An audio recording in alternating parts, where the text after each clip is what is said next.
Scary telling.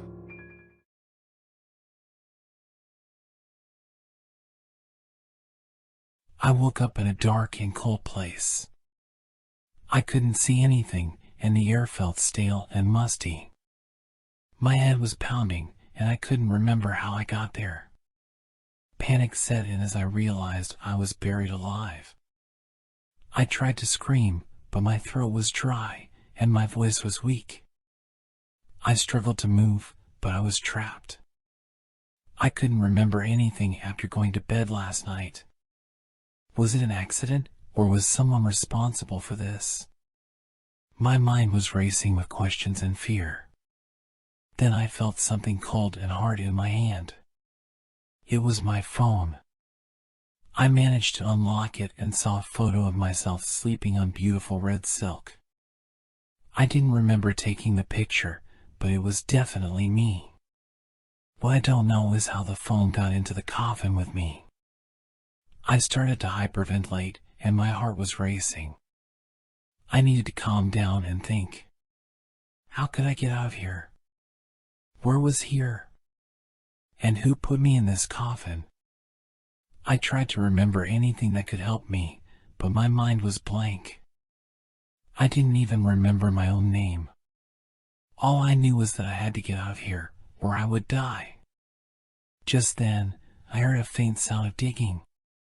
It was coming from above. Someone was digging up my grave. Was it a rescue team or my kidnapper coming back to finish the job? I held my breath and waited for the lid to open. The sound of digging grew louder and more frenzied, and then suddenly stopped. My heart was pounding in my chest as I waited for the lid to open. I heard muffled voices outside the coffin, and then the lid was pried open. I blinked against the sudden flood of light and saw two men staring down at me. They were dressed in dark suits and had stern expressions on their faces. One of them reached down and helped me out of the coffin. I stumbled as I stood up, feeling weak and dizzy. "Are you okay?" he asked, his voice gruff. I tried to speak, but my throat was too dry. I shook my head and looked around, trying to get my bearings. We were in a graveyard, surrounded by rows of tombstones and mausoleums. It was nighttime, and the only light came from a full moon overhead. The two men helped me out of the grave and into a waiting car. I was too weak to resist, and I didn't know where else to go. As we drove away from the graveyard, the two men explained that they were private investigators hired by my family to find me. They told me that I had been missing for 2 days, and they had finally tracked me down to the graveyard. They said I had been drugged and left in the coffin as part of a twisted game. They didn't know who was behind it, but they promised to find out. I was in shock as they drove me to a hospital to get checked out. I couldn't believe that someone would do this to me, and I didn't know who to trust. As I lay in the hospital bed, I couldn't shake the feeling that someone was watching me. I kept looking over my shoulder, expecting to see my kidnapper lurking in the shadows. But there was no one there. Just me, alone with my thoughts and my fear. The next few days were a blur of tests, questions, and therapy sessions. I was a mess, both physically and mentally. I couldn't sleep, I had nightmares when I did, and I was constantly on edge. The private investigators were still working on the case, but they didn't have any leads yet. They promised to keep me updated, but I didn't know if I could trust them either. Then one day, a package arrived at the hospital addressed to me. It was a small box wrapped in brown paper and tied with string. There was no return address, and I didn't recognize the handwriting on the label. I hesitated before opening it, but my curiosity got the better of me. Inside was a photo of me sleeping on beautiful red silk, just like the one on my phone. But this one was different. There was a figure standing over me, watching me sleep. The figure was shrouded in darkness, but I could see a hint of a smile on its face. It was a cruel and twisted smile, like it was enjoying my fear. I felt sick to my stomach as I realized that the game wasn't over. My kidnapper was still out there, still watching me, still toying with me. I didn't know what to do. I couldn't stay in the hospital forever, but I couldn't go back to my old life either. I was too afraid. Then I remembered something. Something that had been nagging at me since I woke up in that coffin. The photo on my phone. How did it get there? Who took it? I asked the private investigators to look into it, and they found something shocking. The photo had been taken by a remote camera mounted on the ceiling of my bedroom. Someone had been watching me sleep, and I didn't even know it. I felt violated and exposed. I couldn't believe that someone could be so twisted and sick. But I knew I had to keep going. I had to find the person responsible for all of this. I just hoped it wasn't too late. The private investigators worked tirelessly to trace the source of the camera and any other clues they could find.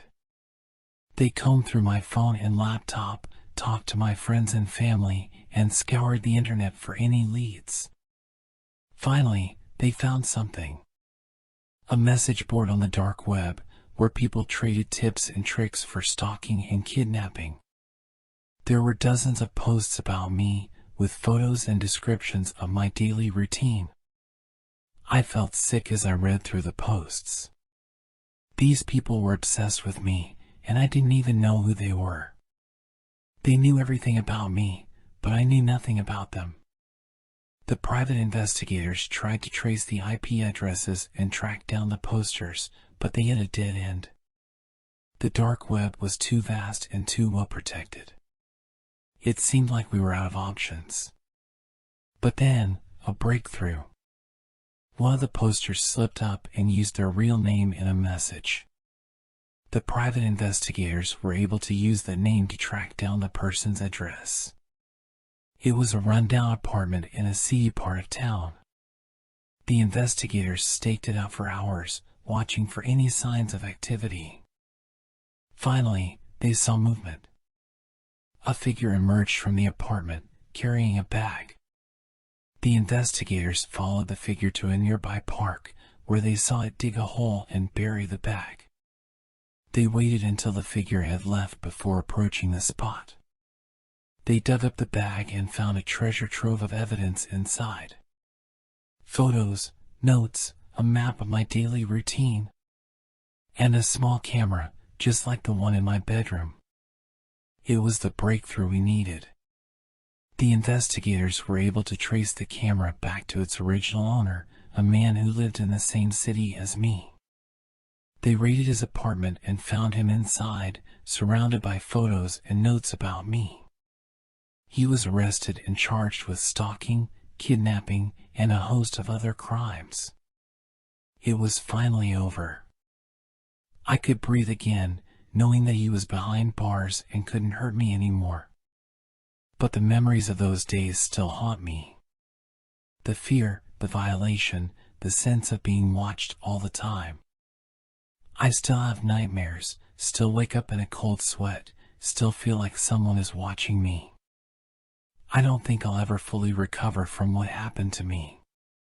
But I know one thing for sure. I'll never take my safety for granted again. It's been months since my ordeal, but I still can't shake the feeling of being constantly watched. I've tried therapy, meditation, even moving to a new city, but nothing seems to help. I've become hypervigilant, always looking over my shoulder and double-checking the locks on my doors and windows. I can't trust anyone anymore, not even my own family. The nightmares still come every night, and I dread going to sleep. I see the figure from the photo standing over me, watching me with that twisted smile. I hear the sound of dirt hitting the lid of the coffin. I feel the panic rising in my chest. I don't know if I'll ever be able to move on from this. But I've learned some valuable lessons from my experience. I've learned to trust my instincts and be more aware of my surroundings. I've learned to take my safety seriously and not take it for granted. And I've learned that evil can exist in even the most ordinary-looking places. I hope that my story can help others to stay safe and be vigilant. I hope that no one else has to go through what I did. But most of all, I hope that I can eventually find peace and freedom from the constant fear that haunts me.